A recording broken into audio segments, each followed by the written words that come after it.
действуваме, значи мора да имаме степен на координирана активност и тоа е сосема јасно. Значи свесна координираност. Тоа значи во даден момент кога и да ве повика Центарот за управување со кризи и да ви соопшти и да ве задолжи да пренесе некоја информација институционална, треба да сте на располагање. Значи, во овој случај 24 часа, од петок према викендот. Но во делот и во контекстот на онаа што зборуваше секретарот, сакам да нагласам дека во моментот постојат две ситуации. Едната ситуација е превентивно действување, онаа за кое што изборуваше секретарот и господинот Филип, директорот на водостопанство, а втората ситуација е санирање или санација на терен, санирање на штетите настанати од претходната поплава.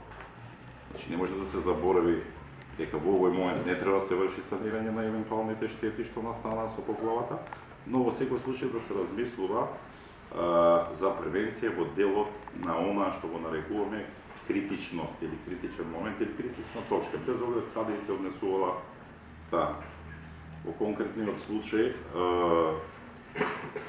ние денеска бевме со момент, не би сакал да ви го земам зборот, секако дека ви имате право да соопштите, заклучени се тие моменти, така да потребно е на штабот да се договориме како да действуваме и веќе да почнеме да действуваме.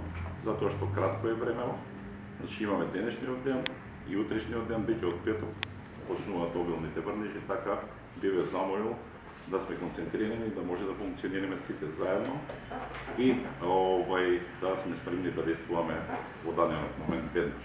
И кога ќе настане состојбата, значи постои системна превенција, постои системно справување и постои постпериод, нели, оној кој што вика санирање на штетите. И раното предупредување кој е меѓу системите, нели. Раното предупредување се пак наша работа и ние тој ќе го вршиме во континуитет. Благодарам се.